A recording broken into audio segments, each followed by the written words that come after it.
चुनावी राज्यों में भाई 500 का सिलेंडर दिल्ली में मिलेगा, बाकी जगहों पर मिलेगा 700 का और 800 रुपए का सिलेंडर, तो अर्थव्यवस्था भी चुनावी हो गई।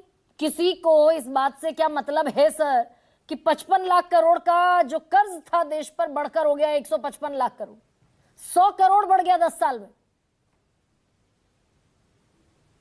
जी हाँ, आप जो कह रही हैं तो देखिए, पॉलिटिक्स जो है वो सत्ता के लिए होती है, तो इसे सत्ता के लिए पार्टियां सब कुछ करती हैं। जैसे आशुतोष जी ने कहा कि चाहे प्रधानमंत्री ने कहा हो 2022 में, लेकिन उसके बाद भी जो बीजेपी है उसने जो किया और सब तरह से जो फ्रीबीज वगैरह की बात की उन्होंने, तो ये सवाल ये है कि आज जनता का विश्वास क्यों नहीं है पॉलिटिशियंस पे, पॉलिटिशियंस से क्यों वो डिमांड करते हैं कि वो उनके हाथ में कुछ दिया जाए। तो मेरा मानना है कि समस्या लॉन्ग टर्म है और पॉलिटिक्स उसको शॉर्ट टर्म में प्रोवाइड करती है सोल्यूशन।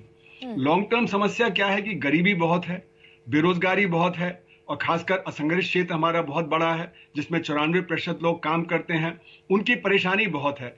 कॉन्स्टिट्यूशन में लिविंग वेज प्रॉमिस की गई लेकिन मिनिमम वेज तक नहीं मिलती है। तो इसलिए आज जनता यही देख रही है कि कौन किसको कब अभी मुझे कुछ दे रहा है, पर इसका असर फिर हमारे बजट पे पड़ता है। जैसे आप कह रही हैं कि अगर जो कॉम्पिटिटिव पॉलिटिक्स में कोई कुछ देगा तो कोई दूसरा कुछ और देगा, तो इसलिए हमारा जो कैपिटल एक्सपेंडिचर होना चाहिए, जो अनएम्प्लॉयमेंट से जूझने के लिए हमें रोजगार पैदा करना चाहिए, उसकी तरफ हमारा ध्यान नहीं जाएगा। हम सिर्फ शॉर्ट टर्म में देखेंगे। दिल्ली को केस स्टडी बनाकर अगर आपसे पूछूं, दिल्ली को मैंने केस स्टडी बना लिया और दिल्ली का बजट है 78,800 करोड़ रुपए।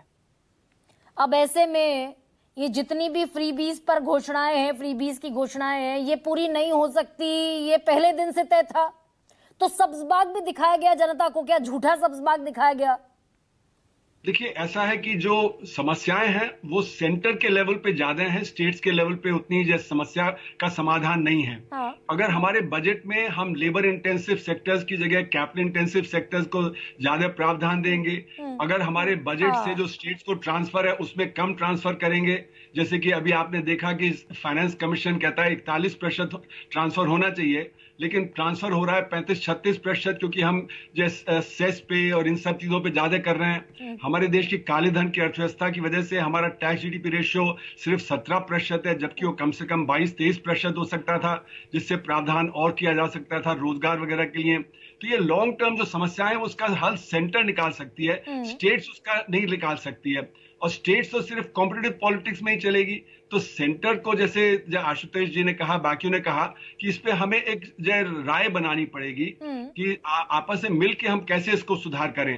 तो मतलब सेंट्रल गवर्नमेंट भी, केंद्र सरकार भी इसको लेकर विलिंग नहीं दिखती। लेकिन प्रोफेसर अरुण, मैं आऊंगी, विजय जी अगर आवाज आ रही है तो बताइए जरा, क्योंकि आपका फ्रेम बार बार चला जाता है। आपको मेरी आवाज आ रही है?